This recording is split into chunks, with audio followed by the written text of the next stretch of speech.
Marcel, dis merci au monsieur. Après la télé, voici la télé câblée. Le câble, c'est la télé action. Le câble, c'est la télé service. Avec le câble, à chacun son évasion. En 1988, 30 villes seront câblées. Le câble, c'est parti. Chocolat Bouquet d'Or, offrez du plaisir.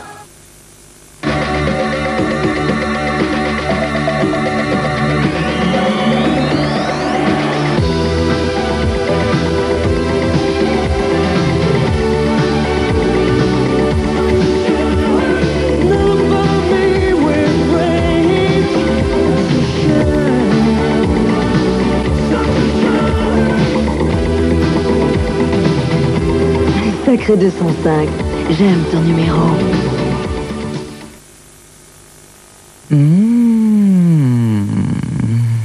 Pélican.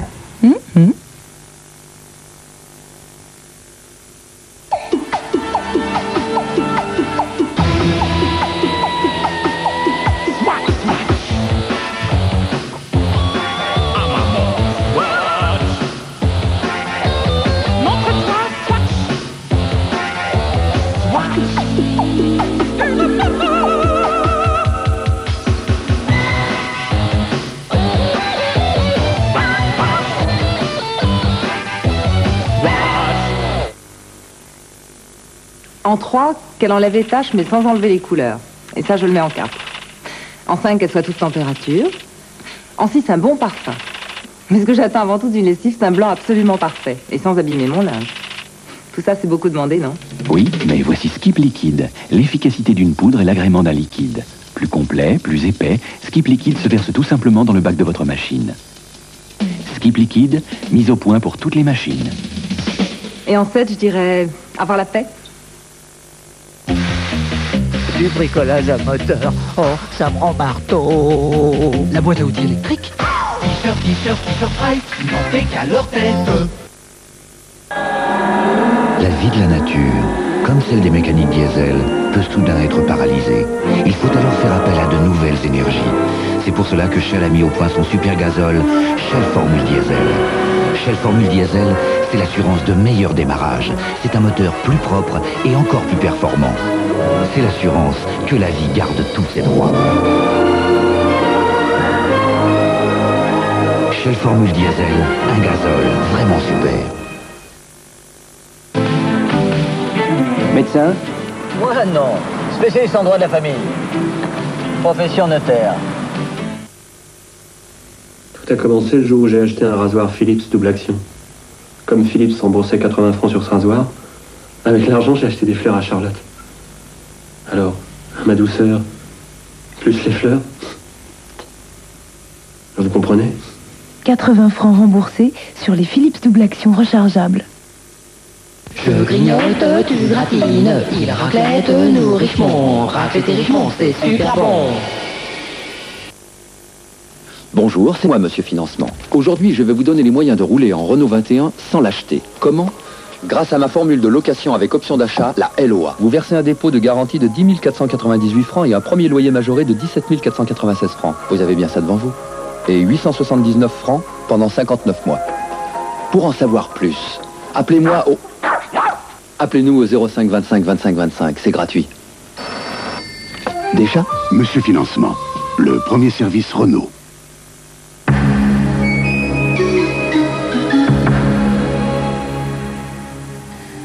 Grand gala de l'espoir.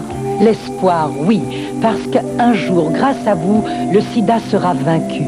Alors venez très nombreux, le vendredi 4 décembre 1987, au Théâtre des Champs-Élysées, où l'Association des artistes français et notre homologue britannique organisons une soirée exceptionnelle avec la participation du nouvel orchestre philharmonique de Radio France dans des extraits de West Side Story et la merveilleuse Shirley Bassey.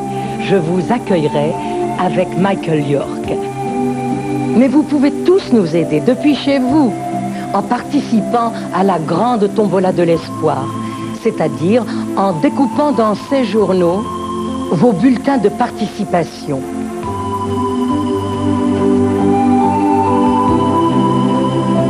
Des lots somptueux sont à gagner. Le tirage de la tombola aura lieu, entouré de beaucoup de mes amis artistes, au cours de l'émission Gala de l'Espoir, le dimanche 13 décembre à 20h30 sur FR3. Bonne chance! L'énigme la plus célèbre des annales policières et judiciaires. Le Turc est-il la victime de la faiblesse du témoignage humain ou bien, malgré ses dénégations, est-il coupable?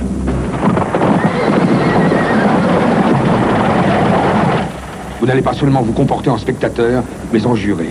Car c'est vous, oui vous, qui chaque soir, après 2 siècles, allez exprimer votre conviction.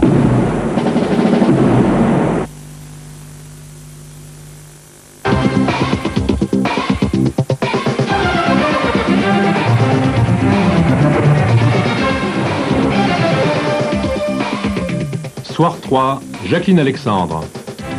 À 5 mois des élections, Jacques Chirac va engager la responsabilité de son gouvernement et demande un soutien sans faille de la part de la majorité.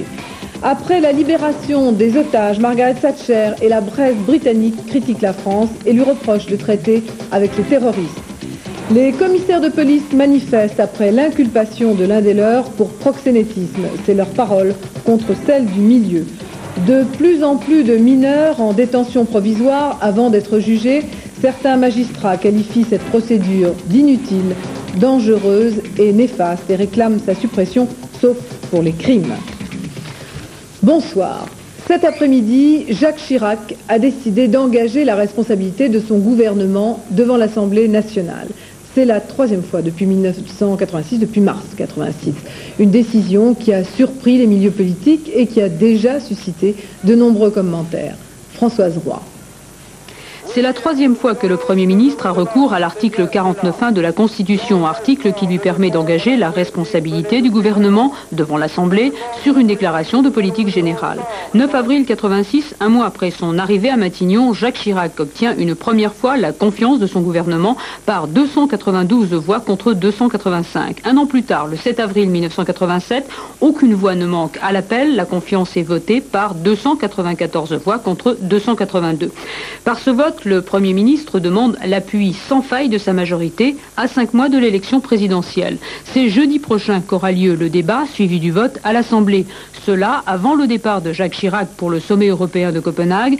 Une initiative inattendue qui n'a pas manqué de susciter de nombreuses réactions. Nous n'avons aucune raison de lui apporter notre confiance et je crois, sans risque de me tromper, pouvoir dire que notre groupe se maintiendra dans l'attitude qu'il a adoptée jusqu'ici et depuis 86.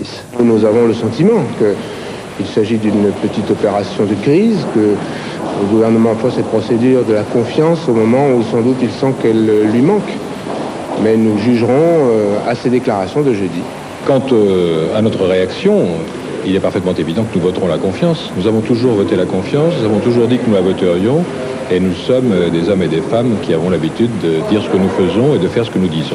Ce serait désastreux si l'Europe se montrait désunie au moment où Reagan et Gorbatchev vont s'entendre et où nous sommes en pleine crise monétaire. Et puis aussi pour faire face au terrorisme, pour négocier en position de force avec l'Iran. Autrement dit, simplement pour que le gouvernement qui s'appuie sur la majorité puisse, à travers la campagne présidentielle et quelles que soient les difficultés qui pourront naître au moment de la campagne présidentielle, que le gouvernement puisse gouverner.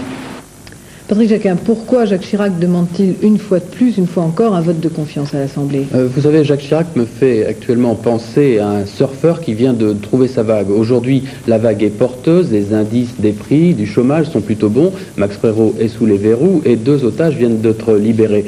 Le Premier ministre veut donc utiliser ces bonnes dispositions, d'autant plus qu'il sait aussi que des tourbillons peuvent ressurgir, des remous dans les mois à venir sur la monnaie par exemple, l'économie ou encore la bourse. Et pour les passer, il lui faudra le soutien de toute la majorité. Bon, et pour les baristes qui viennent tout juste d'entrer en campagne, est-ce que ça ne risque pas de les gêner un petit peu? Oui, bien sûr. Par exemple, en avril 87, lors du précédent engagement de responsabilité, Jacques Chirac estimait qu'en votant la confiance, la majorité tout entière, c'est-à-dire RPR et UDF, s'engageaient à défendre en 88 la politique du gouvernement. Cette fois-ci, même s'il a conscience qu'une élection ne se gagne que dans les 100 derniers jours et non pas jeudi à l'Assemblée nationale, Jacques Chirac veut en quelque sorte demander aux baristes d'être cohérents.